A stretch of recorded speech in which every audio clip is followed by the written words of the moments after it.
So this is probably the video that no one, including myself, ever expected that I would make. I had botched CoolSculpting, almost got plastic surgery, and I learned a lot about loving my imperfect body when I eventually decided at the last minute to back out. Yes, this is gonna sound a lot like a certain TLC music video, but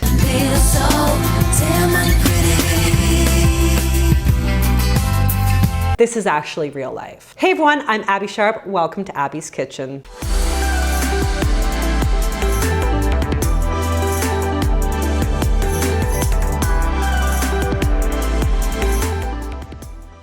Now, a quick disclaimer here that I'm gonna be talking about my body and weight and plastic surgery and the pursuit of thinness. So if this is triggering for you, please skip this video. I also wanna quickly acknowledge my obvious thin privilege through all of this. So if me discussing my personal body image struggles in a straight size body is either triggering or in any way offensive to you, I fully understand. Please feel free to not watch this video. Let me hop in here super quick to talk about my sponsor today, Skillshare. So I am a lifelong student at heart, and as a full-time content creator, I feel like if I'm not constantly learning new skills and evolving, I'm either gonna get left behind, burnt out from boredom, or both. So I love my Skillshare membership for picking up random new skills and expanding my career. In the past, I personally have always used my Skillshare account for classes in photography, editing, and illustration, but Skillshare also has hundreds of career-focused classes as well. This year, I have some huge new projects in the works. So one of my goals is to really sink my teeth into better understanding the business side of what I do and exploring different income streams. I did a class called Productivity and Time Management, which was super helpful as I juggle a million different balls. And I also finished the Diversify Your Income and Earn Passive Income class. They also have classes in personal branding, marketing, and silencing your inner critic. I don't think it matters what industry you're in or want to be in.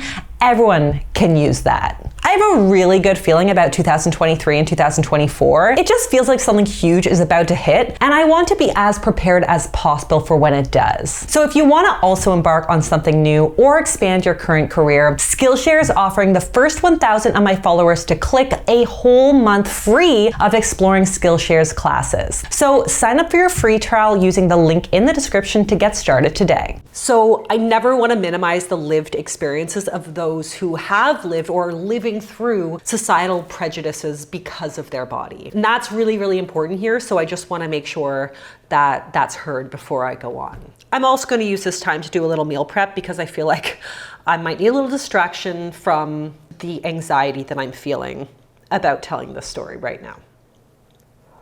This is one of these stories that I've sat on for a really long time because I went through this period of feeling so much shame about the whole series of events. A chance series of events? But I do think that sharing my story and how it kind of changed my whole perspective on my body may be helpful discourse for a lot of my followers. So we're gonna unpack it together. Probably gonna have realizations in real time. So a little backstory. I've never had a super flat stomach genetically. It's just not how my muscles and fat distribution has worked all through my life. So even when I was literally emaciated and super sick with a severe eating disorder, my stomach still wasn't fully flat like we see so many influencers tout here on TikTok and YouTube. Also, if you don't know my ED backstory, I had orthorexia, not anorexia. So my goal actually was never to lose weight. That said, once I had weight restored and physically recovered, so to speak, I was still mentally fighting really hard. And obviously I had gained a lot of weight really quickly as part of my recovery, which was very, very important. But a lot of that weight ended up kind of going to my stomach area because I had lost a lot of muscle mass, as people do when they are severely under fueling, which kind of just accentuated my not flat stomach.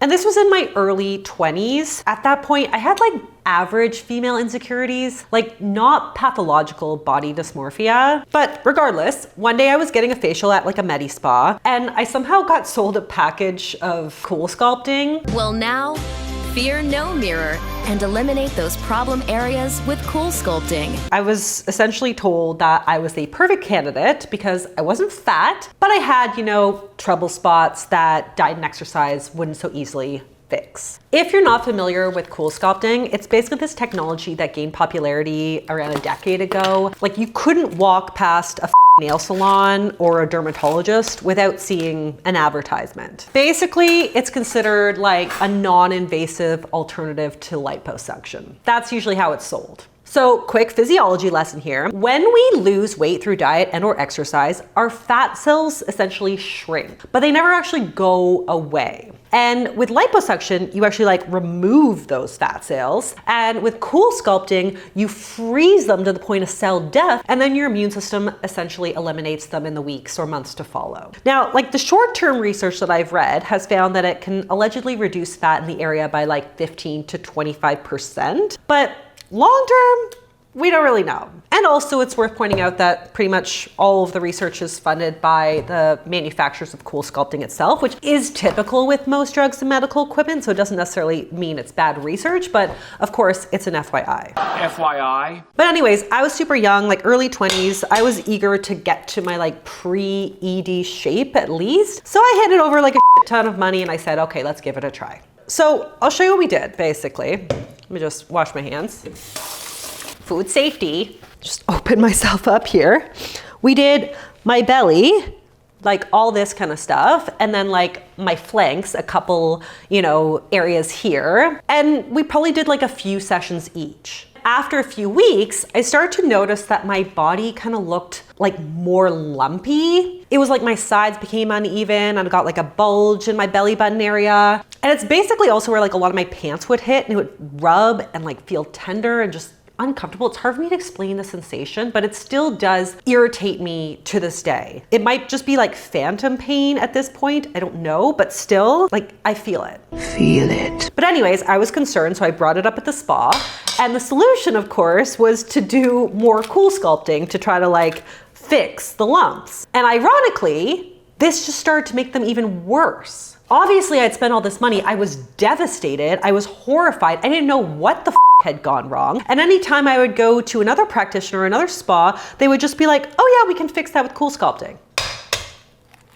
Anyway, over time, as I like honed my intuitive eating skills, I learned to respect my body. I would say my devastation over the lumps started to fade. Even though I knew and I know that I live in a thin, privileged body, I did still feel self-conscious about like showing them off in bathing suits or in clothes. Like, I would never wear a bikini. I would never wear a tank top. But I had definitely come a really long way, and I wasn't like staring at them in the mirror every single time I got changed. It just kind of like blended into my body, and I was mainly reminded of them when like certain pants would kind of cut into one of them, this one on my belly. So yeah, I should probably like show you what I am talking about. I've never done this before, so yeah, it's kind of scary. I like don't bring attention to these parts of my body generally, and I've worked really hard to like not notice them or not see them, but anyways, here we are. I don't know if you can see with my mic, but basically my sides became very uneven and lumpy after the CoolSculpting. I got this like hard bulge right here and a bit of one right here. And the one that bothers me is this one, because that's often where like a lot of my pants will ride and I can feel it. You can usually see it a little bit better from the side.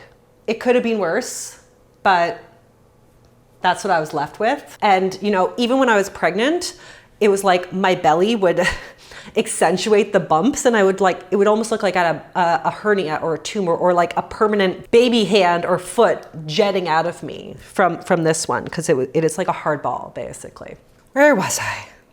Fast forward to like 2022, I saw an article from Linda Evangelista, who came forward with her like CoolSculpting horror story. Basically, Linda had CoolSculpting done. Instead of shrinking her stubborn areas, Linda says the sessions eventually led to bulges that became hard and even painful. And it resulted in this like complete severe disfigurement in the treatment areas. They describe this as something called PAH, or paradoxal adipose hyperplasia. And that was the first time I'd actually heard that term. So essentially, instead of CoolSculpting like freezing and eliminating the fat cells like it's supposed to do,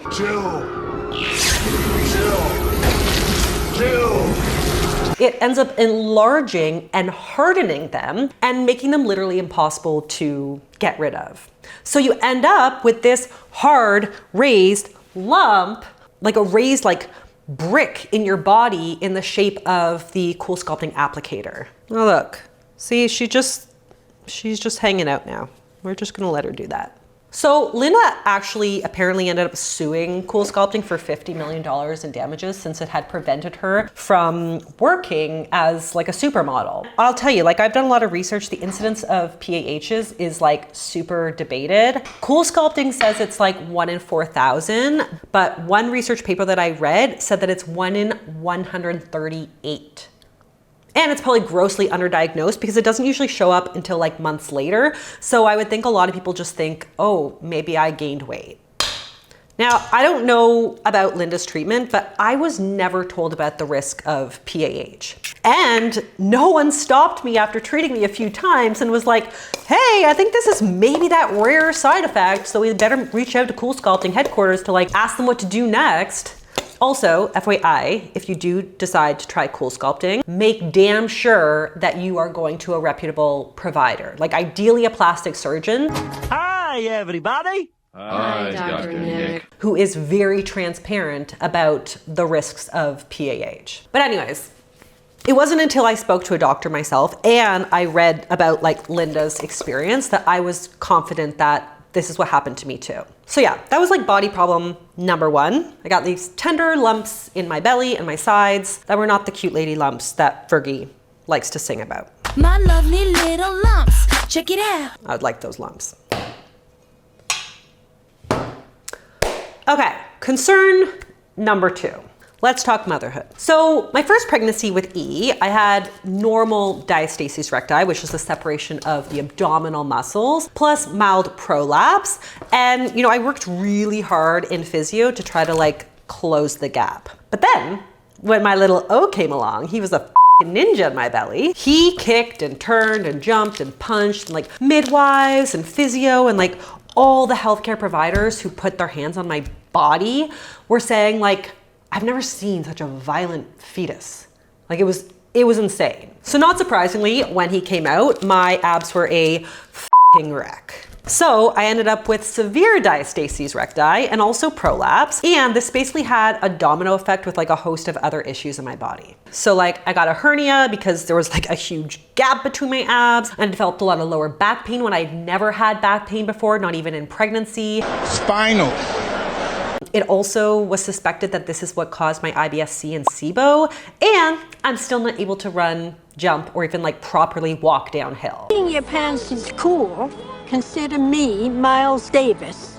And this is after me going to pelvic floor physio twice a week for a year and training with a diastasis PT every week on specific additional exercises. I've spent a small fortune just trying to fix my core muscles so that I can live a normal life. And by the end of 2021, I was basically told that it's better than it was, but you probably still need surgery to actually fix the problem. I'm almost 3 years in at this point, and I will say my core strength is so much better now, and I've healed my SIBO through aggressive antibiotic and supplement regimens. Functionally, my body's never been the same. And I don't want to sound ungrateful or angry, look at what motherhood did to me. I honestly am not even mad about it. I'm an IVF mom. I fought so f***ing hard for those boys. I wouldn't have cared if one of them ripped me in half. But by 2 years postpartum, I was okay, I'm gonna go see what my options are. I went to a surgeon, we talked about the PAH, we talked about my diastases. She looked at my abs and was okay girl, to fully fix this,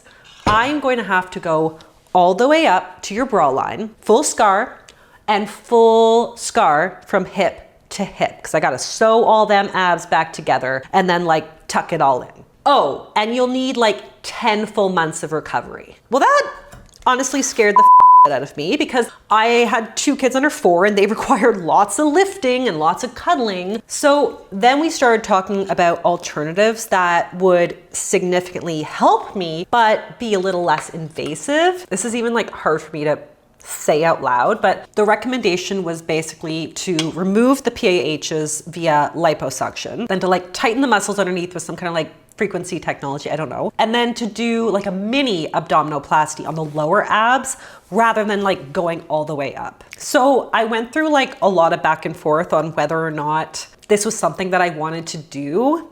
Like I definitely knew that it would improve my life from a functionality and physical comfort perspective, but I still had so much holding me back.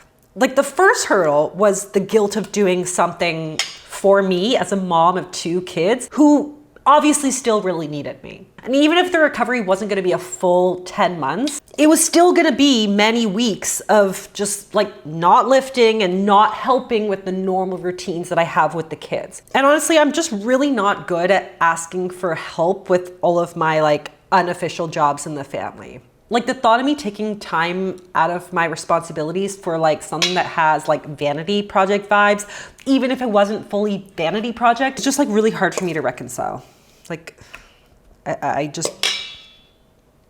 couldn't. Us moms are just often not good at doing things just for ourselves. And I'm just like particularly guilt plagued.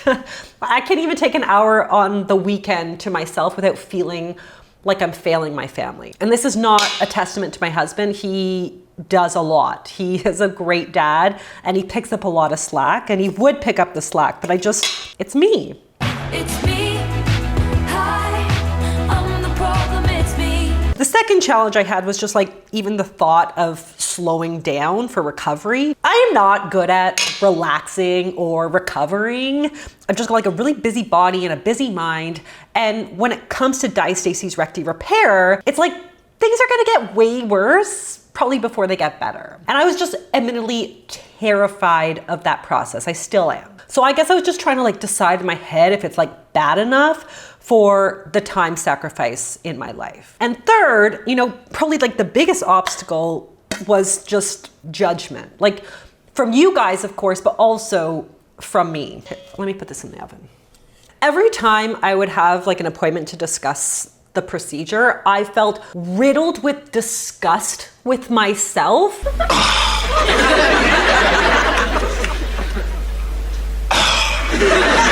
That I, Abbey Sharp, someone who's based her whole life around rejecting diet culture, even considered a surgery to alter her body. Even though it was largely for functional reasons, like it comes, of course, with aesthetic outcomes that could theoretically reinforce these unrealistic body standards that I want so badly to be gone. And I say theoretically because I don't think that this surgery would have made such a big difference that anyone but me would notice, other than maybe that people would notice a massive scar on my body. But still, this is what was going on in my head.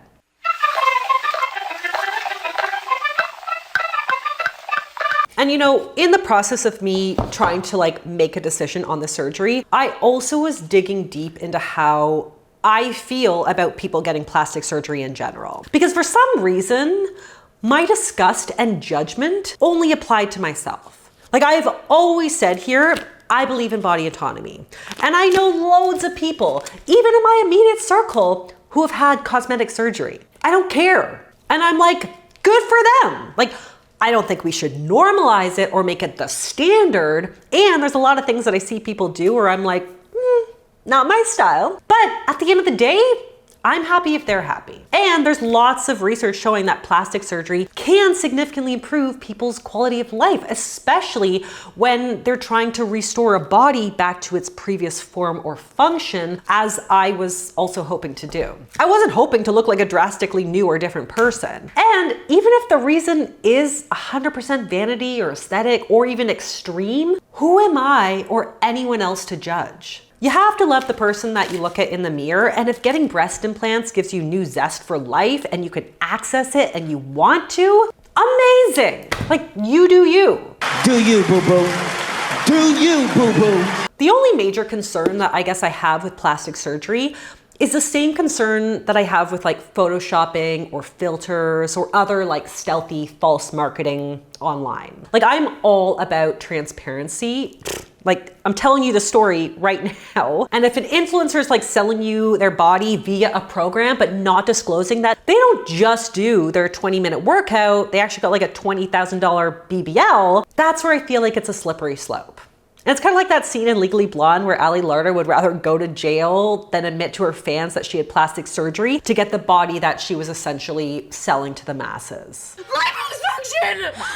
I know I'm a fraud! My fans knew that I bought it. I would lose everything. You know, I feel like I've tried really, really hard to reject that narrative. Like, if you eat like me, you can look like me. Because I actually don't want to use my body to sell anything. That's why I'm always repeating, my body's unique, my needs are unique, don't copy me, do your own thing. For me, I wasn't worried about like selling lies, but because of how far I'd come from my ED and my history, like loathing my body, I was almost self-interpreting this as an admission of defeat in the world of diet culture. I was judging myself so hard with this worry, even though my personal opinion on plastic surgery is very neutral. I don't think changing your body precludes you from body kindness or body respect or even body positivity. But because I'm just generally hard on myself, I was measuring myself by a completely different standard. I had to be the perfect poster child of diet culture dropout.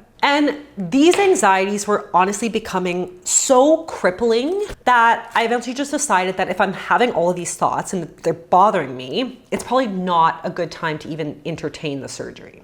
And as soon as I canceled, it was like so much weight had been lifted off my shoulders. And I was just like flooded with gratitude where I was no longer thinking about what was wrong with my body and how I was having to go through surgery to change it. I wish I could like bottle this realization and like give it out to the masses because it happened almost immediately. But I went from thinking so often about changing my body because I was ruminating and having anxiety over this surgery to full out, your body's amazing. It can do so much. It looks great. Like not even like a, oh, it's not so bad kind of attitude. I was like, you're hot. That body does so much. You've come so far. Like that was literally all I started to hear when I looked in the mirror. And let me tell you, before this realization, I would never show my stomach at all. Like never. I'd tuck into my high waist jeans and put my shirt down into it, like completely hidden. But this winter, when I spent like 9 weeks in Florida, I was just emboldened and exclusively wore crop tops and like sports bras all the time. You could see my lumps and bumps and it wasn't bothering me anymore. Like I just adopted this, I don't give a attitude. I can wear whatever the I want. And I really don't want people in the comments to be congratulating me for like showing us what a real woman's body looks like, because I actually want us all to acknowledge that my body, while a departure from most fitness influencers that we see on TikTok, is still a good body by society standards. Like I'm straight size, I am healthy. It might be a little lumpy somewhere, but I fit into the standard clothes at any store. My body is in the top few percent. So we actually don't just need not quite perfect bodies to be represented. We need a much wider range of shapes and sizes and colors and abilities. So please don't ever think I'm not acknowledging the thin privilege that I have in this world. And that's not to say that I won't down the road decide to change my mind. Like functionally, my body's still pretty f***ed up. Me trying to do a jumping jack, not good. And aesthetically, of course, I have insecurities too. I'm not and like never want to be the picture perfect poster child of body positivity because it is just not realistic to look in the mirror and be obsessed with everything you see. The lumps still bother me, and honestly, my poor deflated breastfeeding boobs really make me sad. We all have our good and bad body image days. And let me tell you, staring at myself every day on TikTok and on YouTube doesn't make it easier. It takes a lot of strength and continual work to like what I see. I think if I ever were to revisit surgery, I'd actually be in a much better place for it. I'll be more secure in my relationship with my body, my intentions, my fears, and my self-worth as a mom and a woman. And that's like a continual work in progress. I hope this story touched or inspired some of you to try to learn how to quiet the self-criticism in your brain. I know it's easier said than done, and I'm not perfect at it either. And on that note, let me check on my egg muffins. Oh, they smell good. They smell so good.